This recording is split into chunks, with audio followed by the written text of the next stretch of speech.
மக்களே. அதாவது இன்னைக்கு நாம பலதரப்பட்ட பல வீடியோக்களை பார்க்க போறோம். சமூக வலைதளங்கள்ல நாம எதை திறந்தாலும் விசித்திரமாக செய்கிறவர்களும் விந்தையாக செய்கிறவர்களும் பலர் பெருகிட்டாங்க. அந்த வகையில கிறிஸ்துவத்துக்குள்ளும் ஒரு விந்தையான சினிமாட்டிக் மயமாக மாறிவிட்டதா அப்படிங்கிற ரீதியிலையும் வசனத்தை வளைத்து போடுகிறவர்கள் பெருகிவிட்டார்களோ அப்படிங்கிற ரீதியில ஒரு வீடியோவையும் நாம பார்க்க போறோம். முதலாவது ஒருத்தன் என்ன சொல்லிதான் அப்படிங்கிறத கேளுங்க. என்னுடைய ஊழியம் இயேசுவை அறிந்தவர்களுக்கு கிடையாது, இயேசுவை அறியாதவர்களுக்கு. நம்முடைய ஊழியம் இயேசுவை அறிந்தவர்களுக்கு இல்ல, இயேசுவை அறியாதவர்களுக்கு அப்படின்னு சொல்லியிருக்காப்ல. அது என்ன காரணம் அப்படிங்கிறத இன்னும் ஒரு 10 செகண்ட்ல அவன் விவரமா விவரித்து சொல்லுவான். அது என்ன அப்படிங்கிறத பொறுத்திருந்து பார்ப்போம். அதே வேளையில நீங்க உங்களுடைய மேலான கருத்துக்களை, இந்த வீடியோ பற்றிய கருத்துக்களை ஃபுல்லா பார்த்துட்டு கமெண்ட் பண்ணுங்க. சரி, மேல என்ன சொல்லுவான்னு. யூதனுக்கு யூதனை போலதான் இருப்பேன், கிரேக்கனுக்கு கிரேக்கனை போலதான் இருப்பேன். சும்மா முடி இப்படி வச்சிருக்க, மொட்டை அடிச்சிருக்கிற, தாடி வச்சிருக்கிறன்னு குறுக்க முறுக்க ஓடிட்டு இருக்க கூடாது. இருப்பாராம், கிரேக்கனுக்கு கிரேக்கனா இருப்பாராம். சரி, யூதன் யாரு கிரேக்கன் யாரு அப்படிங்கிறத கீழே ஒரு படம் போட்டிருக்கான். அந்த படம்ங்கிறது என்னன்னு பாருங்க. பாத்தீங்களா? யூதன் இந்துவான், கிரேக்கன் யாரு அப்படின்னு கேட்டீங்கன்னா முஸ்லீம்.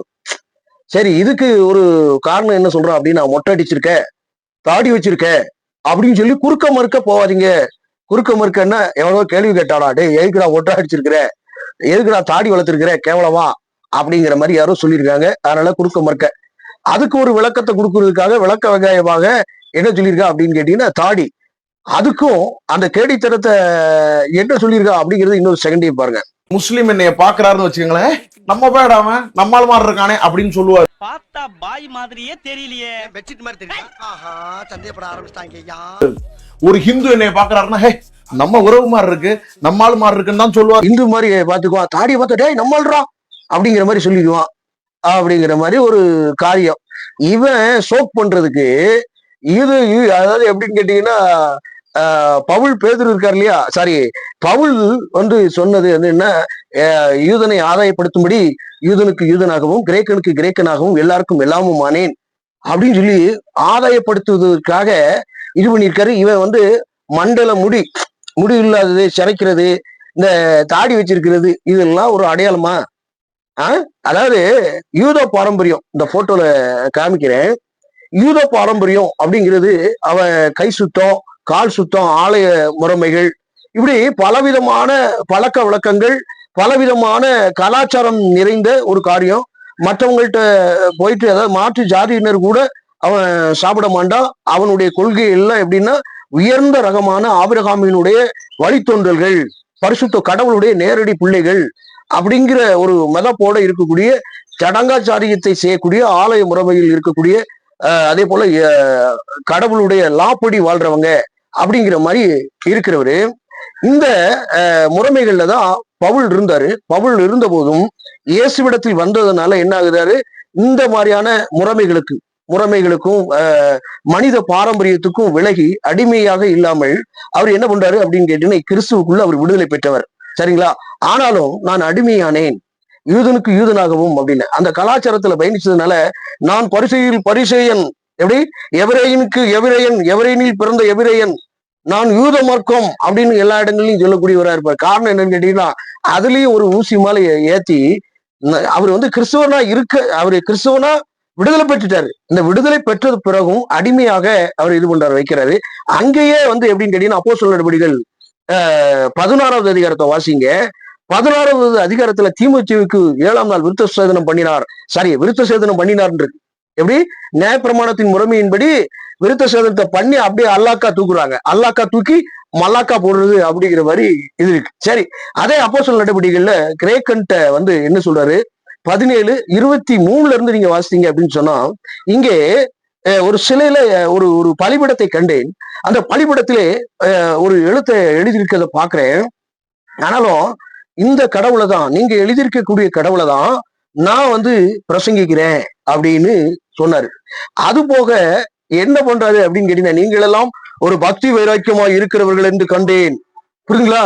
பக்தி வைராக்கியத்தில் தேறினவர்களும் பலவிதமான காரியங்கள் ஊடாக பயணிக்கிறீர்கள் அப்படின்னு ஒரு இது பயங்கரமான ஒரு காரியத்தை கொடுத்துட்டு, பல விஷயங்களை கொடுத்துட்டு என்ன பண்றாரு அப்படின்னு கேட்டீங்கன்னா, டகார்னு அப்படியே இயேசு கிறிஸ்துவனுடைய உபதேசத்தை அப்படியே சாலிடா ஊசியில ஏத்துற மாதிரி ஏத்தி இது பண்றாரு. நான் கிரேக்கன் தான் அப்படிங்கிற ரீதியில போறாரு. கிரேக்கன் அப்படின்னா கிரேக்க மொழியில இருக்கக்கூடியவர்கள் அவர்களுடைய பாரம்பரிய கட்டட கலைகள் மற்றும் பலவிதமான சிற்ப கலைகள், மனுஷனை கலர நம்புறது, மனுஷனுடைய அறிவை நம்புறது, இப்படி பலவிதமான காரியங்கள், உடற்பயிற்சி, இப்படி பலவிதமான நவநாகரிகங்களை கொண்டவங்க. கடவுள் மேல வந்து எப்படின்னு கேட்டீங்கன்னா அது ஒரு சிலையாக வடித்து கிரேக்கன் பண்ணுவான். யூதன் கலாச்சாரங்கிறது நியாயப்பிரமாணத்தின் படி இருப்பான். அதாவது 613, அதாவது 10 கட்டளை, 603 நியமங்கள், உப நியமங்கள்னு சொல்லி மனித பழக்க வழக்கங்கள்னு சொல்லி 2000 இதெல்லாம் கடைபிடிச்சுக்கிட்டு இருக்கிறா சாலிடா.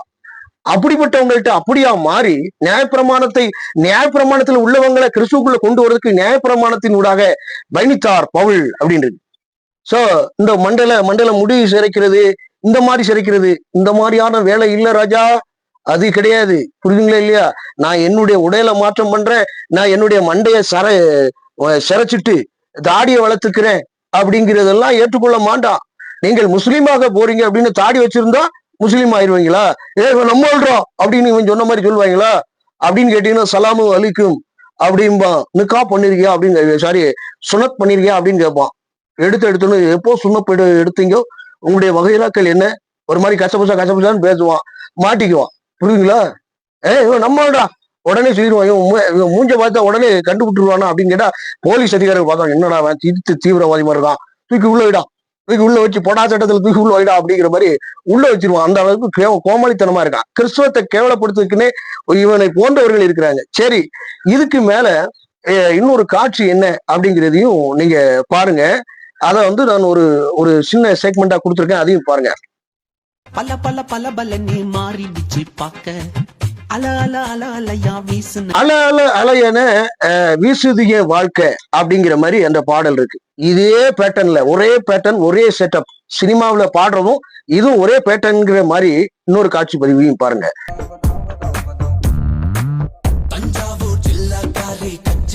இன்னொரு காட்சியும் பாருங்க.